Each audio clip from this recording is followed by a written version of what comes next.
سے درخواست کرتا ہوں کہ آپ آگے بڑھیں.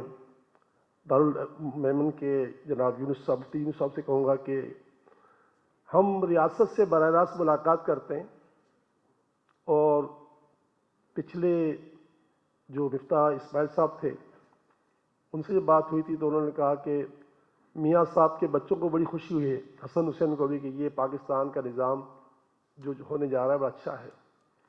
پھر اس کے بعد جو تھے ڈار صاحب سے بھی بات ہوئی اس موضوع پر.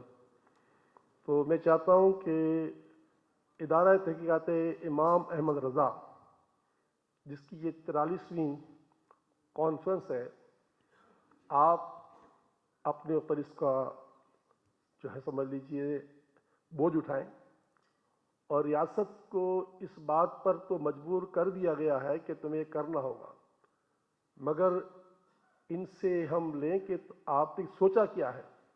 اگر یوں ہی مطلب یہ کہ خواب خرگوش کی طرح رہو گے تو 5 سال گزر جائیں گے. خیال 1.5 سال تو گزر گیا، بلکہ 2 سال گزرنے کو آ رہے ہیں.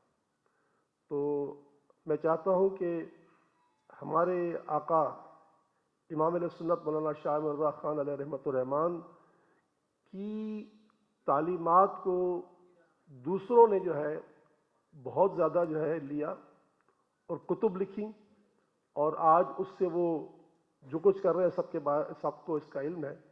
ہماری بدقسمتی ہے کہ ہم نے ایسا نہیں کیا، مگر ہمیں بھی اب ہوش کے ناخن لینے ہوں گے اور ریاست کے ساتھ بات کرنی ہوگی. اور الحمدللہ ہمارے پاس ایک بہت بڑا ذریعہ ہے، مفتی منیب الرحمان صاحب. سیلانی میں پھر آپ کا کھڑا ہوا ہے، ریاستی کسی بھی ادارے سے آپ کو بات کرنی ہے، مفتی صاحب کے پیچھے پیچھے سیلانی آپ کے ساتھ کھڑا ہوا ہے، ہم آپ کے ساتھ ہیں.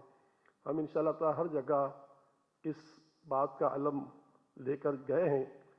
وزیر اعظم پاکستان پی ٹی آئی کے چیئرمین، اب تو کہلاتے نام بھی نہیں لیا جاتا ان کا، عمران خان صاحب، دنیا کو پتہ ہے کہ ان کے سامنے ہم نے کہا تھا کہ ریاست مدینہ اور سود ایک ساتھ نہیں چل سکتے.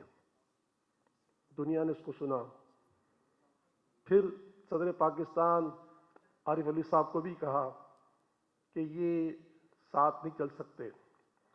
ابھی میرے قبلہ نے کہا کہ تنخواہ کی بات کی تو عارف علی صاحب کو الحمدللہ رب العالمین اس فقیر نے بھرے مجمع میں جو میرے سامنے بیٹھے ہوئے تو میں نے کہا تھا کہ آپ تنخواہ مت لیں، آپ تنخواہ مت لیں، یہ صدقہ جاریہ کریں آپ، کہ آپ کے بعد لوگ تقلید کریں گے.